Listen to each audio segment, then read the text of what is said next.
This is a iPad 2 case that does not have a smart cover.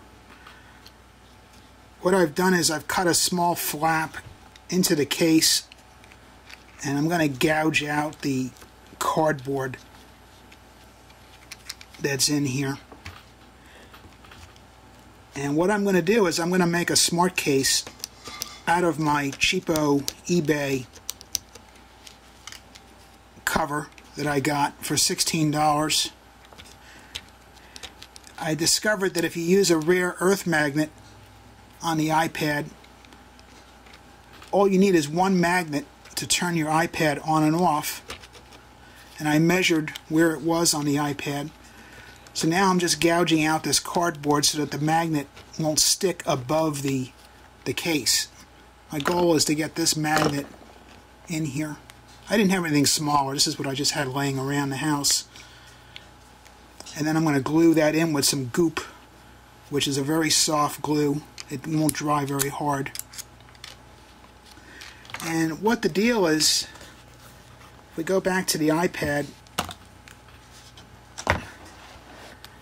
the switch is over here. You can see. Take the magnet away, put it back, turns it off, turns it on, turns it off. So you just need to measure where the magnet is, like I did, close the lid, marked it off, and now you know where to put your magnet to turn any cover into a smart cover. These earth magnets you can get at Radio Shack, eBay has a lot of different size earth magnets, and there's a site called dealextreme.com that has a lot of good cheap choices for earth magnets. Okay, I finished gouging the hole out with a screwdriver, and what I'm left with is just the leather or fake leather, whatever this case is made out of. This is going to allow the magnet to be recessed in there, so it's going to be almost flush when I finish this up and I put the glue in there so it stays in one place. So we'll see how this works. Okay, what I've done quickly is I've just put a piece of Scotch tape over this temporarily before I glue this all into place. I want to make sure it works. So by taking this and closing it, I can hear the click. I don't know if the camera is going to pick up the clicking noise. But we open it, it turns on the iPad, close it, you can hear the click. So it is closing it, so it's in the correct location. Okay, so I've put the goop on the battery and on the case. Now I've got to let the glue dry. Probably take about an hour. As you can see, if I get the angle right, it's flush with the case, so it does not stick out. You're still going to see a bit of a seam where I joined the cut together. There's really no easy way to hide that.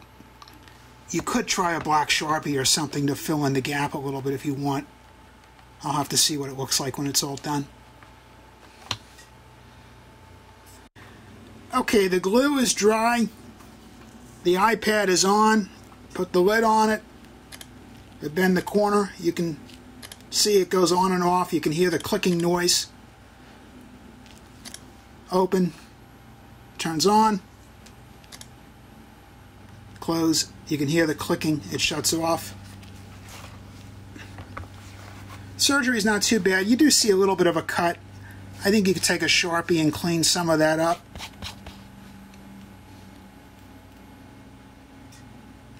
Now what you want to do when you make that cut, don't cut the material off, just make a flap so that you can put the magnet under the flap and then put the material back over the magnet.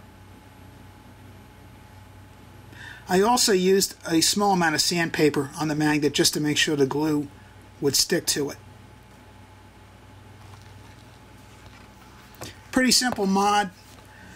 The material that you cut through is very easy to cut with a knife. Once you hit the fake leather or whatever this is, you'll know there's very little risk that you're going to cut through that. It's pretty thick. But, you know, be careful. So if you're looking for a bit of an adventure, this is a little fun thing to do for an hour. And you can take your cheapo Hong Kong case and make it into a smart cover.